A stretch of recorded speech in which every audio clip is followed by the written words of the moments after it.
Welcome to class. Happy Friday, all. I hope you have a wonderful day and you have a wonderful weekend. But for today's class, we're going to be looking at ancient Islam and the spread of the Islamic Empire. Now, Islam is one of those empires that is very similar to Judaism. It does become a religion, and the religion is very key to its spread as an empire, but it is a geographic area as well as a religion. So we're going to start with a quick little video. I'm going to let Mr. Green from Crash Course Histories tell you guys a little bit about the beginning of Islam. So go ahead and enjoy. Hi there, I'm John Green. This is Crash Course World History, and today we're going to talk about Islam, which, like Christianity and Judaism, grew up on the east coast of the Mediterranean. But unlike Christianity and Judaism, it's not terribly well understood in the West. For instance, you probably know what this is and what this is. You probably don't know what that is. Google it. Mr. Green, why do you think people know so little about Islamic history? Did you just ask an interesting, non-annoying question, me from the past? I think we don't know much about early Islamic history because we don't learn about it, because we're taught that our history is the story of Christianity in Europe, when in fact, our history is the story of people on the planet. So let's try to learn something today.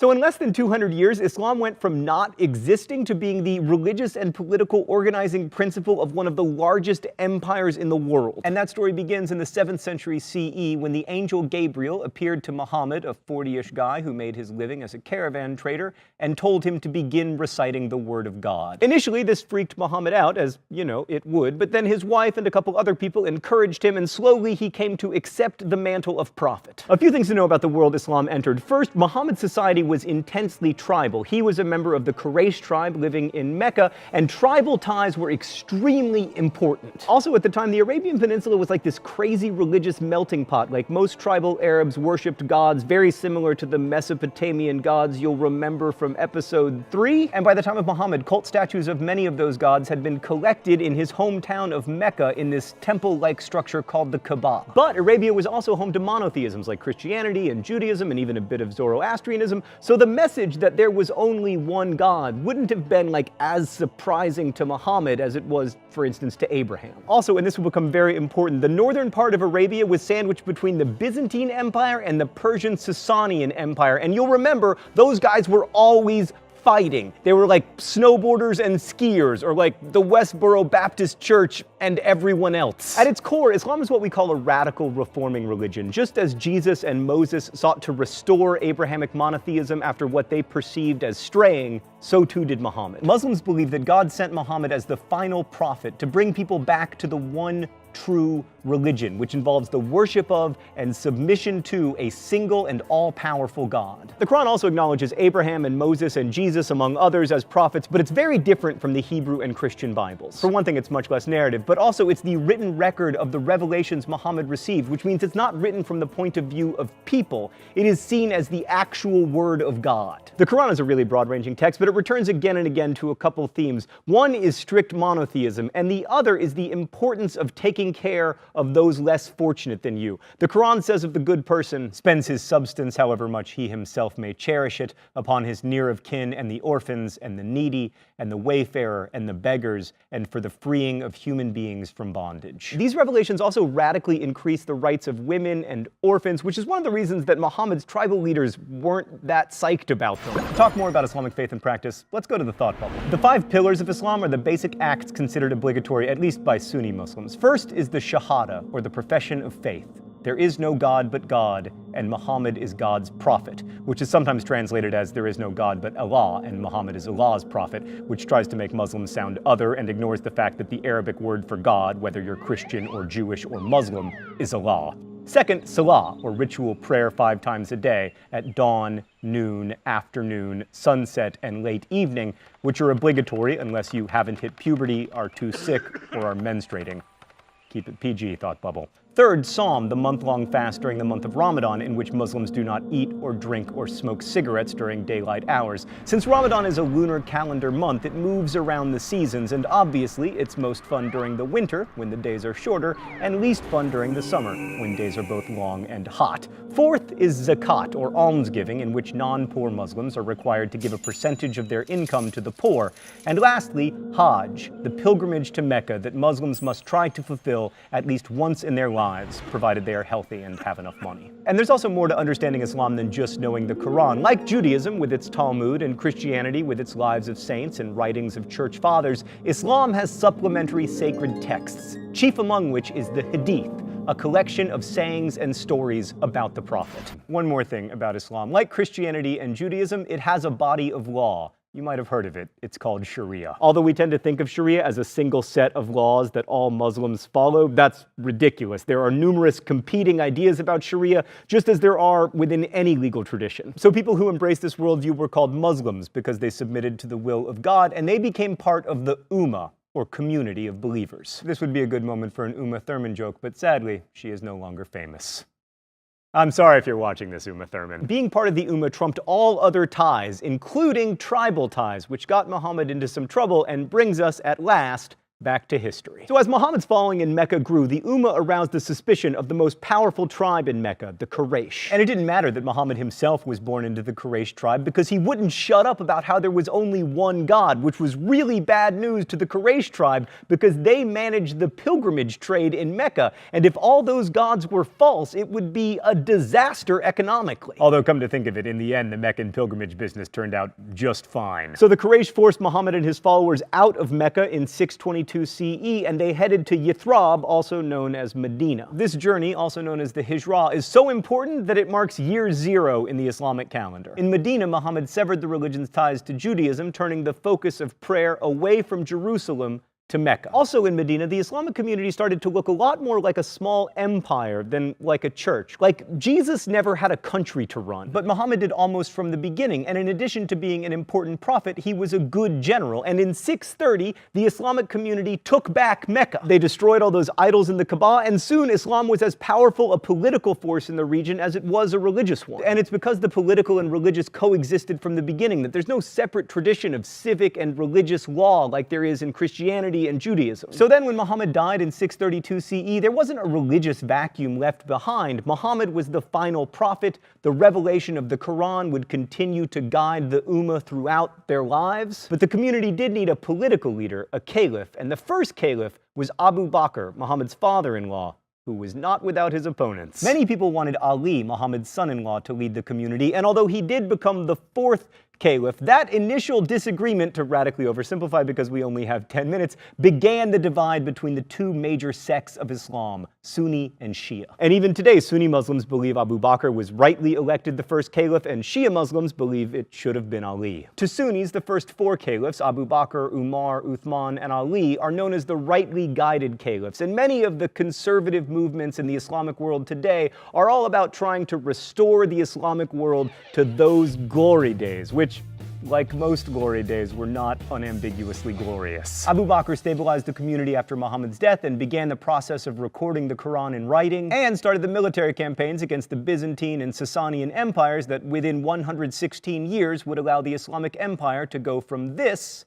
to this. His successor Umar was both an uncommonly good general and a brilliant administrator, but like so many other great men, he proved terrible at avoiding assassination, which led to the Caliphate of Uthman, who standardized the Quran and continued both his predecessor's tradition of conquest and his predecessor's tradition of getting assassinated. Then Ali finally got his turn as caliph, but his ascension was very controversial, and it ultimately led to a civil war, which eventually led to the emergence of Uthman's tribe, the Umayyads, as the dynasty that would rule over an ever-expanding Islamic empire for more than 100 years. It's common to hear that in these early years, Islam, quote, spread by the sword, and that's partly true, unless you are, wait for it, the Mongols.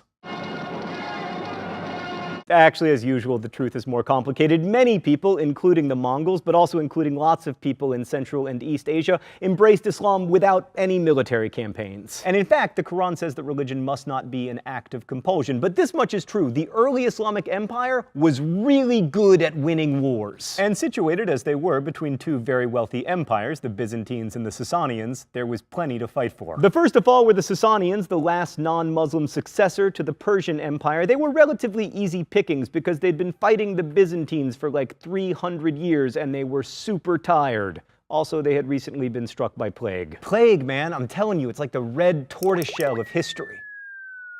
But in those early days, they did pry away some valuable territory like Egypt and the Holy Land, and then eventually they got into Spain, where various Muslim dynasties would entrench themselves until being expelled in 1492. But as good as they were at making war, it's still tempting to chalk up the Arab success to, you know, the will of God. And certainly a lot of the people they conquered felt that way. Wars in this part of the world didn't just pit people against each other, they also pitted their gods against each other. So while the Islamic Empire didn't require its subjects to convert to Islam, their stunning successes certainly convinced a lot of people that this monotheism thing was legit. Once again, John Green proving super hip to the slang of today's young'uns. Also, you paid lower taxes if you converted, and just as taxes on cigarettes lead to people not wanting to smoke, taxes on worshiping your idols lead to people not wanting to worship them anymore. So in a period of time that was, historically speaking, both remarkably recent and remarkably short, a small group of people from an area of the world with no natural resources managed to create one of the great empires of the world and also one of its great religions. And that very fact may be why people of Western European descent remain largely ignorant about this period. Not only were the Muslims great conquerors, they spawned an explosion of trade and learning that lasted hundreds of years. They saved many of the classic texts that form the basis of the so-called Western canon while Europe was ignoring them, and they paved the way for the Renaissance. While it's important to remember that much of the world between Spain and the Indus River wasn't Arabized, most of it was so thoroughly Islamized that these days we can't think of the world we now call the Middle East without thinking of it as Islamic. Like perhaps the greatest testimony to Islam's power to organize people's lives and their communities is that in Egypt, 5 times a day, millions of people turn away from the pyramids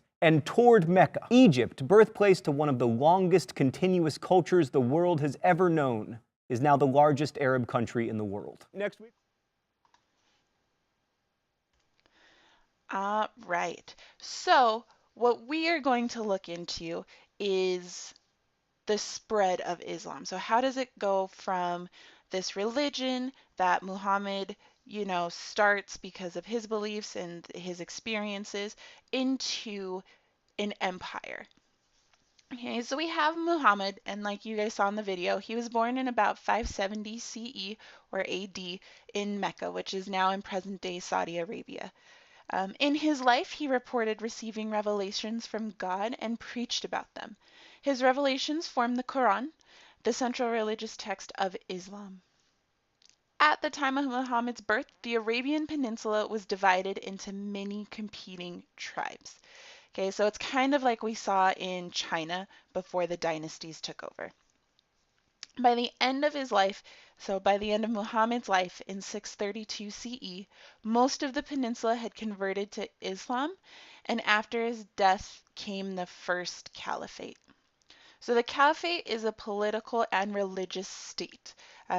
Again, it's where the power comes from your religion, and your leaders are also leaders within the church.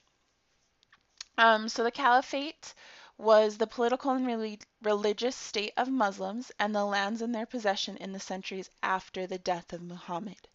The ruler of the caliphate was called a caliph, who was considered the political successor of the Prophet Muhammad. So not necessarily a prophet, but a political successor.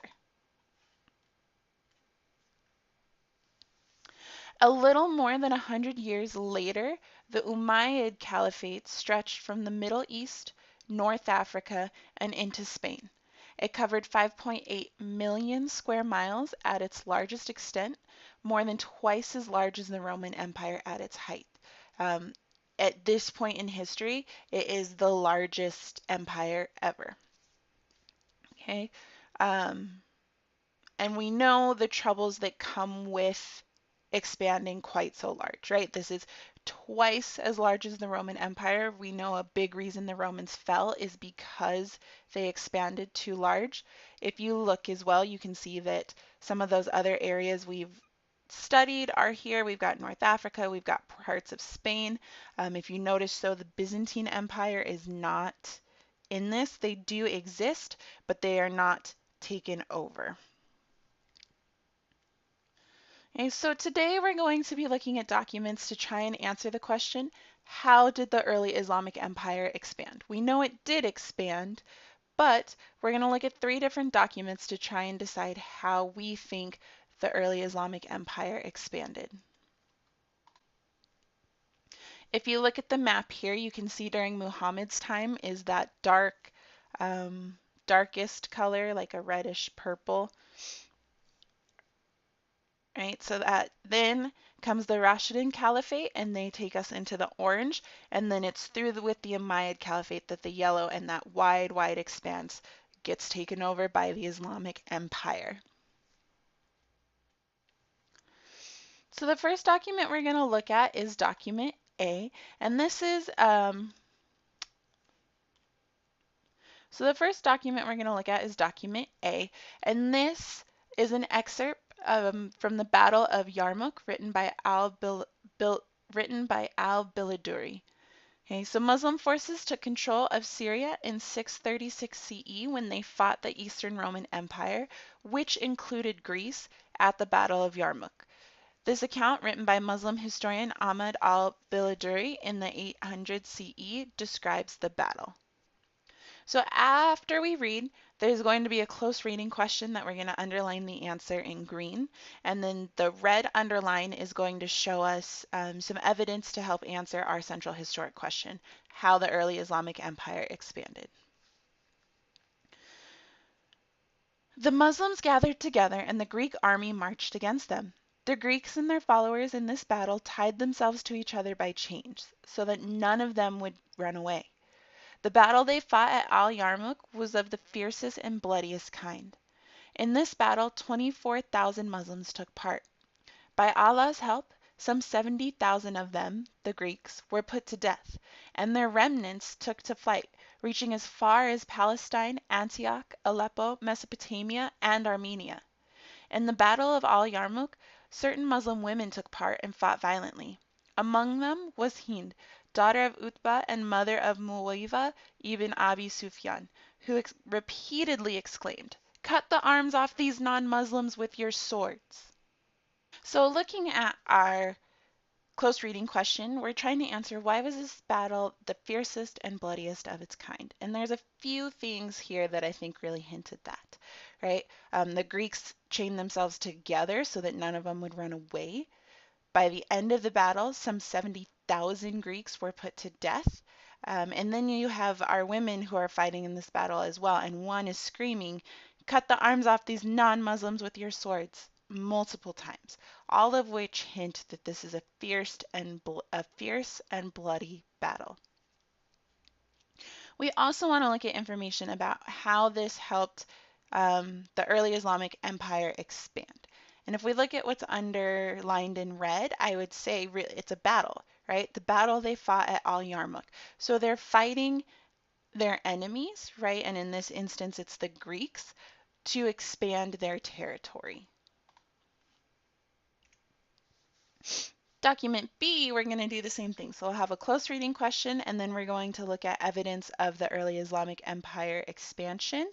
And this one comes from the Treaty of Tudmir.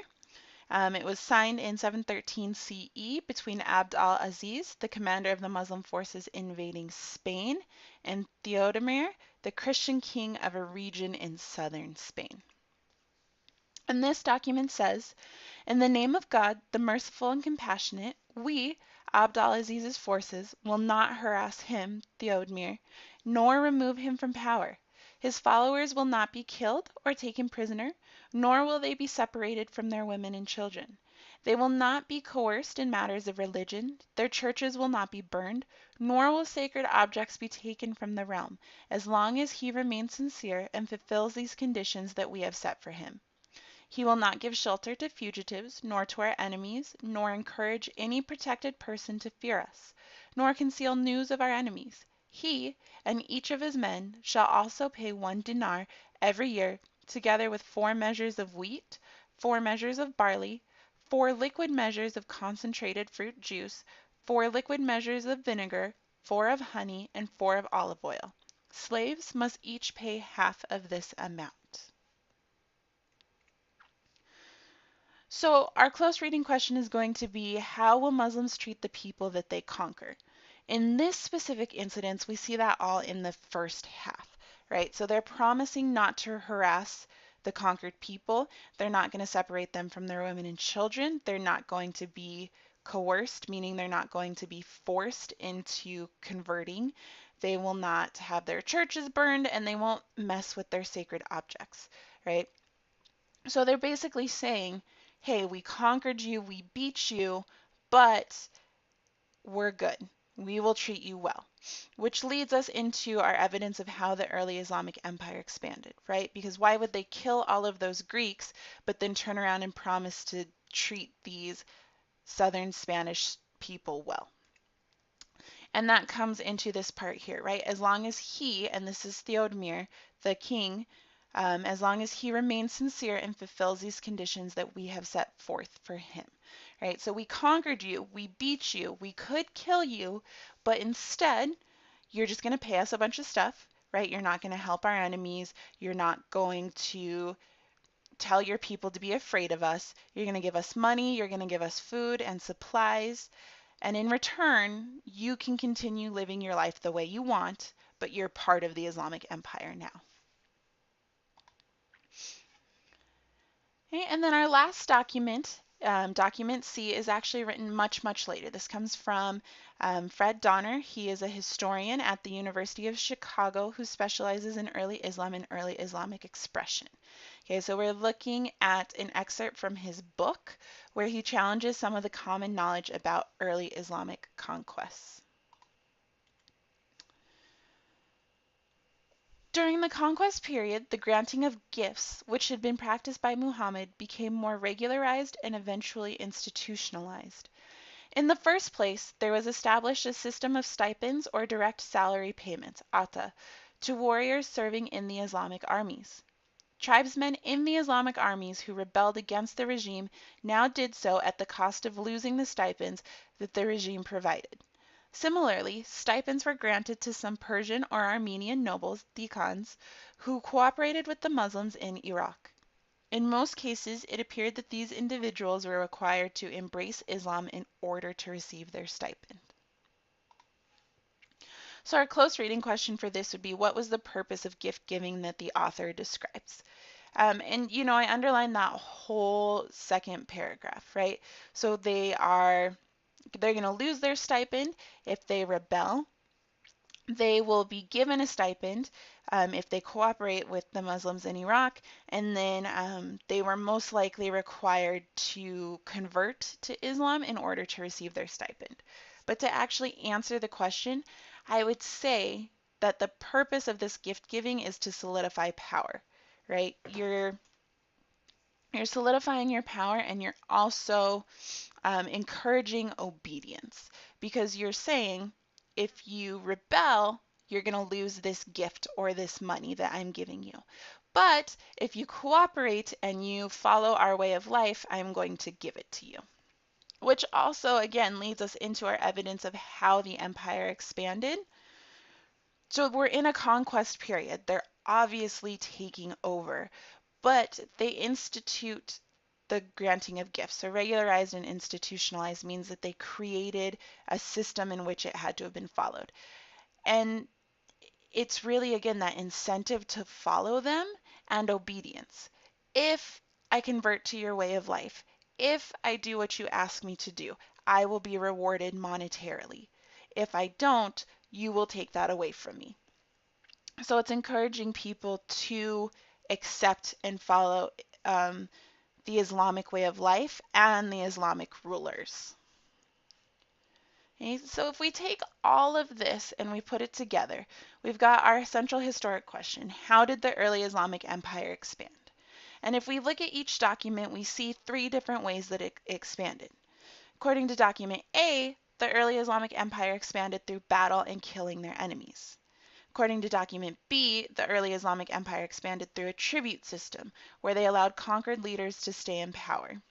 And according to document C, the early Islamic Empire expanded through an institution of gift giving that incentivized obedience. Okay? So we can see how, one, the Islamic Empire got so big, right? Double the size of the Roman Empire. But we can also see how they maybe were able to hold on to that power longer than the Romans were able to, because they weren't necessarily always going in, killing, forcing people into slavery, and then having to control that. In a lot of instances, they used incentive to keep people either ruling themselves but still giving them money, or giving them a higher incentive to follow what their Islamic rulers were asking them to do.